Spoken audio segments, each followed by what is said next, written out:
We are about to be finished with Colossians. But hasn't it been wonderfully interesting to see what all is contained therein? Today we look at what I've titled Evangelism 101, Colossians chapter 4, verses 5 and 6. Everything else to this point has been directed at the mature believers who were there in Colossians. It was teaching and encouragement for them.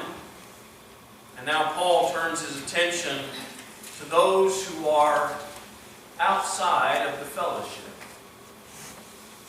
Look with me, if you will, at those verses 5 and 6, and follow along in your scripture. Paul says, "Be wise in the way you act toward outsiders.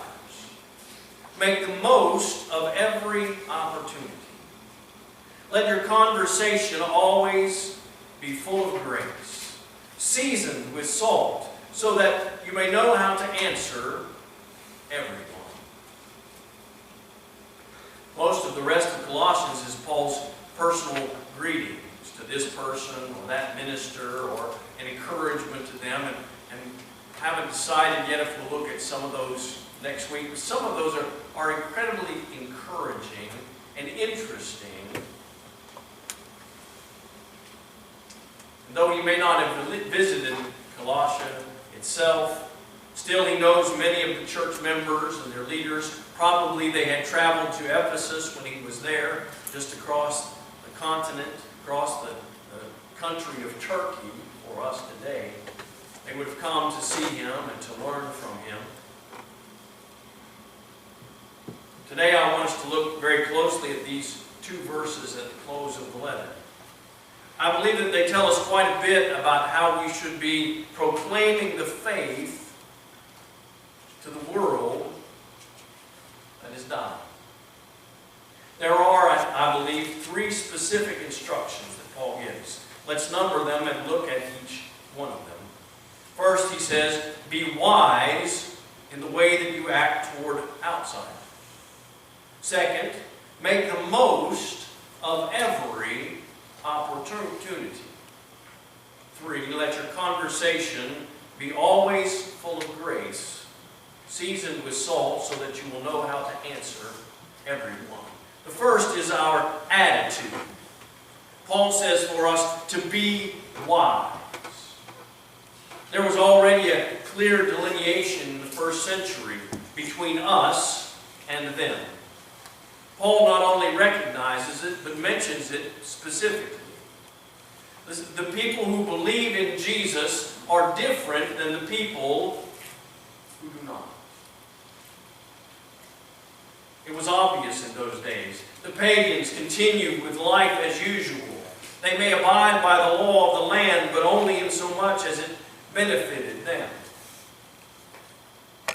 They would do what was necessary to stay out of trouble with the law, but that was about it. And if no one was looking, they might do anything.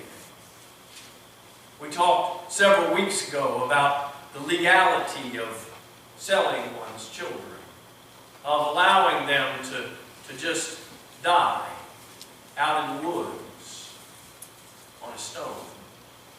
It was normal for the pagans to do that. It was normal for them to go to the temples and worship a multitude of gods.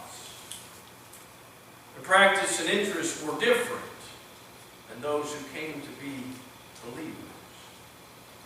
The Greek here actually says to conduct yourselves, to walk, to live in a wise manner. Your conduct matters. Non-believers are watching. Be aware that they're watching you. And this is the first part, I think, of wisdom, is an awareness that what I do impacts the people around me. There's wisdom in that. If you claim the name of Christ, you better live the life of Christ, because the world will see and will take notice. You know, it's not very difficult to spot most figs. Even this morning, as I was going through my devotional time, Luke chapter 6, Jesus said, "You will know a tree by its fruit." Isn't that the way we know? It says you don't get figs from thorns and thistles. You get Jesus from people who have Jesus living in them. And if you find something else there, Jesus is not the root. He's not the vine on which they're growing. When our words, our rhetoric, and our actions do not match, we are easily labeled by the world as hypocrites. And any chance we may have had to witness to them or to win them withers. Thomas Nelson Publisher's commentary on this verse reminds us that Christians of the first century were often viewed with suspicion. Does anybody feel that today? Christians viewed Christians. How is it that Christians who are called and empowered to live the best lives, the most holy lives, the most honest, the most diligent lives, should ever be maligned because of their faith and the life they live? We should be viewed in the world much like Daniel was in his time, who was above reproach, who was promoted time after time because of his honesty, his integrity, his loyalty. Christians in the first century were called atheists because they did not believe in the gods of the Romans. What do you mean you don't believe in Athena or in Zeus? What do you mean you don't believe in all those other gods that we worship? There's a temple to them. You've been worshiping them all your life.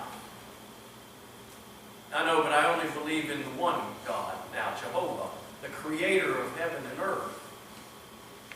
You atheist, you. Today we're still derided because we believe there is only one way to heaven, and we're called narrow-minded because of it. They were often considered unpatriotic because they would not burn incense to Caesar. Most churches in America anyway, are hardly considered unpatriotic. They are sometimes the most patriotic. And yet, because the country is moving in a different direction than God, sometimes we are called unpatriotic. We're told that we're holding back the development of the country. We're hearkening back to an era that has gone by. Unpatriotic. In the first century, they had what they called love feasts. Now that was just a time for them to get together and share with one another. And they shared in love as well as in food. But it was mistaken. Someone heard them talking about it and they said, "Oh, those Christians are having orgies." And they were talked about because they didn't understand. Even something as simple as communion was misunderstood by the culture. The elements, the blood and the body, the wine and the bread were mistaken. Though they were symbols of the sacrifice that Jesus made, someone heard them talking about it and didn't get the whole conversation, and they said, "Oh, those Christians are a bunch of cannibals. I'm not going there. I might be next." Being wise in the way we approach and talk with outsiders.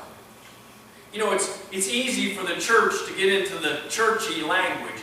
We say, "Oh, we're saved by grace." What are we saved from? They don't understand that.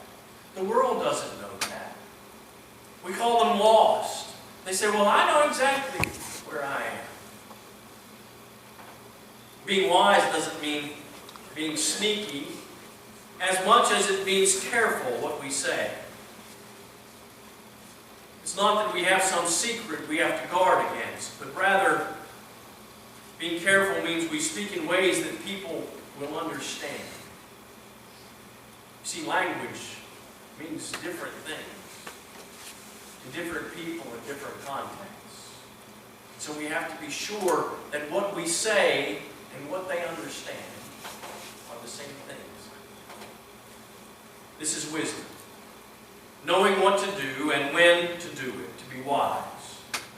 We don't have to hide from outsiders, but we certainly should live in a wise fashion, walk in a wise fashion, speak in words which the culture is likely to understand. It may mean that we have to learn a new language, because this younger generation has taken words which used to mean one thing, and now they mean something very different often. It's quite easy to misunderstand that. What Paul did not say was that we should avoid all contact with outsiders. Most cults that have arisen over the centuries, nearly all of them advocate and preach isolation from others. If they're not part of our group, don't go around them. If they don't come to this church, don't hang out with them. Separate yourself from those who are unbelievers. It will taint you. Paul said, no, you don't have to be separate from them. Just be wise in your interactions with them. Don't avoid contact. Don't be afraid to talk with outsiders. Just be wise when you do. Our neighbors may not be Christian. In fact, it's highly likely that your neighbors aren't Christians, even in South Mississippi. They may go to church. They may claim to be Christians. But again, you go back to the fruit on the tree, and you'll notice all is not as right, as sweet, as good as it should be. They may be honest people, decent, good neighbors. They might bring in your mail or pick up the paper for you when you're gone. Doesn't make them Christian. Having the mind of Christ is quite different and quite rare, even in our community. Still, we need not fear because if God is for us, who can be against us? Next, we come to, first is wisdom. Next is the purpose, the opportunity. Paul says to make the most of every opportunity. Our wisdom is not in demonstrating how much we know and how often we can demonstrate how much we know or how much we think we know. We don't have to tell everyone everything, but to make the most of this opportunity. Not every opportunity is the same. Some opportunities are just a word of blessing. Other opportunities are a realigning of beliefs. Some opportunities are ripe for the time of conversion. Those come only after the ground has been tilled. Only after it has been prepared for the seed to be sown there. Wisdom helps us know just how much opportunity is in each interaction we have. For some people, it's enough for us just to be kind to them because no one else has ever been nice. And when we're nice to them, they say, "What is it about you? What do you mean, what is it about you? What makes you so nice?" Jesus was nice to me when I didn't deserve it, and so I tried to be nice to everyone else. See, you've just made the most, maybe, of the opportunity. And if they ask another question, Jesus, who's he? Now the door's wide open for you to answer the deeper question. Wisdom should tell us how much depth to go into and how often to do it. Recently, I had the opportunity to meet an older gentleman who admittedly loved the Bible, loved studying the Bible. And then he made a comment which kind of stopped me from considering him fully. My brother, he said, yeah, my family says I ought to be in church. Haven't been in church in 40 years, but I've learned more out of church than I ever learned in church. Nice to meet you. Later, he made some additional comments. I soon discovered that what he was doing was he was watching a satellite program from a man whose teaching I would consider to be cult-like. They were teaching stuff not in the Bible and claiming that it was there. I had other conversations with this man. I questioned some of his beliefs. I said, you know, that belief sounds a lot like the belief of the Mormons. He said, I don't even know what the Mormons believe. I said, well, it's very much like that. At least part of it. Hopefully, he'll go and investigate and see where his beliefs might be wrong. But one of the most difficult things is to convince someone that what they've heard over the last 40 years is wrong. It's so much easier when there's a blank slate than there is to plant seeds where there are thorns and thistles and a thicket growing up. I didn't know why God didn't have me jump into that conversation with him and experience the joy with him. And yet, later, a couple of weeks later, I found out. And I was so glad that God had given me the wisdom to just be kind to him. To not jump down his throat or not come at him with my teeth bared. Oh, you're in a cult. I think he'll come back. He may even come to church because I did invite him to be with us. During my chaplain visits with Marketplace Ministries, I run into three basic types of people. Now, we're there and we say we give chaplain service to every employee. That is, of course, every employee who desires. They're given the opportunity. And so as I walk through the plants and as I walk through the terminals, I go in and some people don't really want to talk to me. Now, some of them don't want to talk to me because they don't want to have those conversations about Jesus or about their lifestyle. I understand that. There are others who don't want to talk to me because they think they've got it all together and I don't really need a chaplain. No, you're for other people.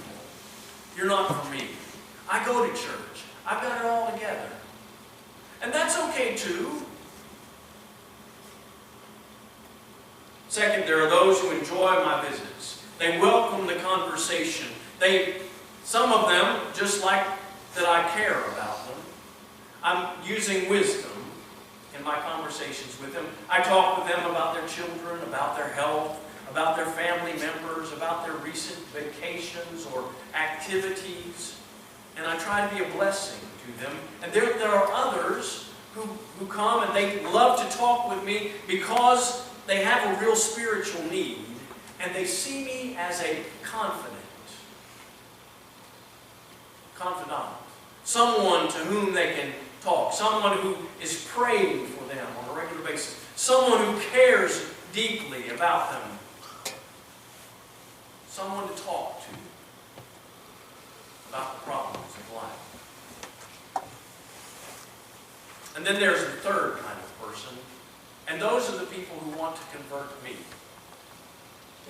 They want to make sure that I'm reading the right translation of Scripture. They want to make sure that I believe all the right things about the end times. And they want to talk about all those things. And I wonder in my mind, why is that the conversation that you want to have?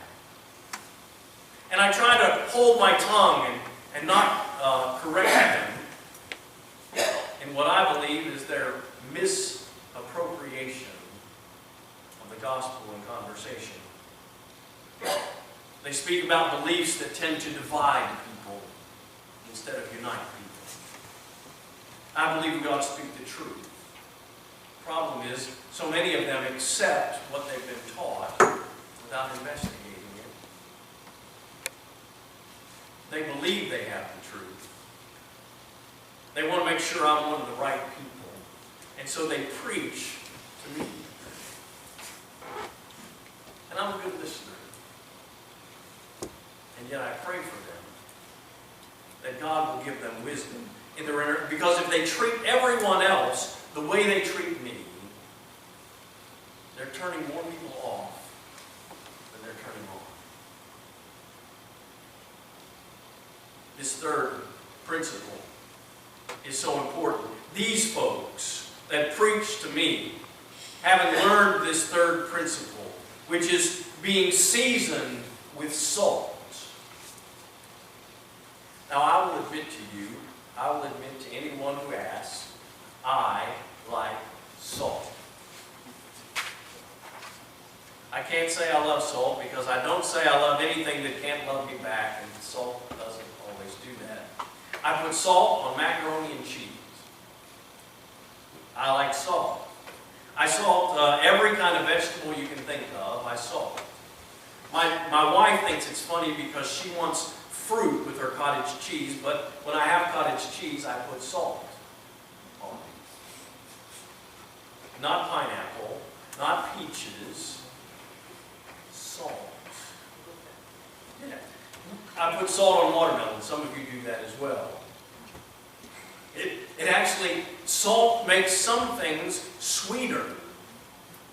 Don't ask me why. I don't understand how our tongues work. My kids inherited my salt, like more than their mom. Michelle can eat anything without salt. She doesn't put salt in the green beans unless we just make her.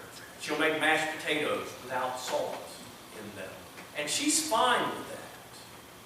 My kids will sit at the restaurant sometimes, we're waiting for the food to come, they'll sit at the restaurant and they'll pour salt in their hand and start eating it. When I was a kid, my cousin had a water softener, had well water, had a water softener, and in the water softener was all this salt because it makes the water softer. It's like seawater. It works better that way in the house. It doesn't clog up the pipes as much. It flows through. It washes the soap off. You don't have to use as much. But we would go into the water softener and take the lid off and get out a big chunk of rock salt and suck it. I like salt. Now some of you are going, that's a little too much salt. But isn't that the point that Paul's making? He says we should be seasoned with salt. I like to watch cooking shows. In almost every recipe, one of the first ingredients they put in is salt. It adds flavor. And if you listen to them, they'll say, put it in now, and you don't have to use as much because it infuses everything. Put it in early so that the salt gets in around everything. Put in the salt soon.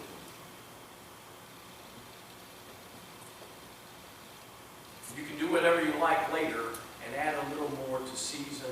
But if you don't put it in now, you have to add a lot more later in order to make up for it. And even as I say these things, you know, you can ruin a recipe with too much salt. I understand that. I love to make homemade ice cream.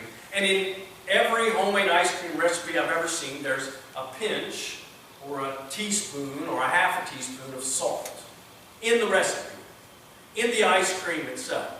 And yet if you're going to make ice cream at home, you have to use ice and salt on the outside.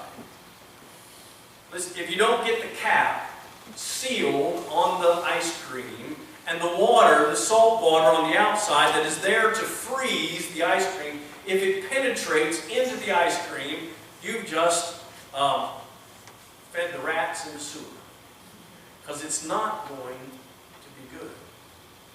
salty. Now, you might throw some peanuts on top of your ice cream, a little salt on them, or some pecans or some other nut to accent the flavors, the sweet and the salty together. But if you get too much salt in the ice cream itself, you've ruined it.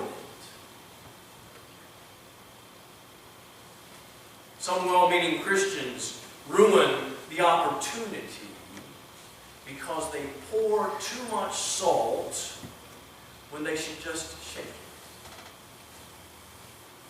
Be seasoned with grace, seasoned as with salt. Too many well-meaning Christians will also leave the salt out of their conversation. They see their faith as private and personal. It is jealously guarded, rarely shared with others, but this is not the right attitude either. Others take the lid off the salt shaker and dump it into a conversation without regard for how it's going to taste. If a little Jesus is good in a conversation, they think, well, a lot is better. But it may not be. Paul says that in our interactions with unbelievers, we should be wise. We should make the most of every opportunity, but part of wisdom is understanding how much of an opportunity this really is. Just add enough overt discussion so that it will lead our friends and family members to ask us to go further. They will probe more deeply into what we believe and why. And here's the key, I suppose, the end of it. Paul says, so that you may know how to answer everyone. Now, a lot of people answer questions that aren't asked. Too many of us are doing that. Others are refusing to answer any questions at all. They're trying to be undercover Christians. Neither one is the best attitude for us. Our conversation should not avoid God or Jesus or salvation, but should just have enough seasoning to make people want to come back. The curiosity of others is aroused when they see it in our conversation, when they hear it in our conversation, when they see it in our life, and they ask about our faith. Not everyone needs the Roman road. And yet when we learn the Roman road, those verses in Romans that lead us from sin to salvation, we think everybody needs to hear that one. Or when we were taught, back in the 80s, when we were taught Evangelism Explosion, we thought that we should start every conversation with, if you were to die today, do you think you would go to heaven? And it's a great conversation starter, but maybe not every conversation needs to be opened with that kind of question. Paul, I think in these two verses, gives us a succinct teaching for evangelism. Be wise toward outsiders.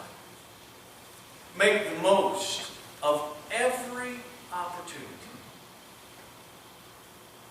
And then be graceful, F-U-L-L, filled with grace in our conversation, properly seasoning it, not overly dumping the message on those who have never heard or responding, and yet allowing the opportunity for them to ask a question, to be prompted by honest questioning, rather than by your pre-planned witnessing agenda. But of course, if you're going to give a proper answer to someone who asks, you have to know the answer. You must be well studied. You must know what you believe and why you believe it. You must, as Paul wrote to Timothy, study to show yourself approved. So that when people ask will know how to give an answer. May God help us as we seek to share the gospel message in our sphere of influence, in our communities, to be wise, to make the most of every opportunity, and to allow the seasoning of our life, the salt of the world, to get out of our shaker in just the right proportions for those who need to hear.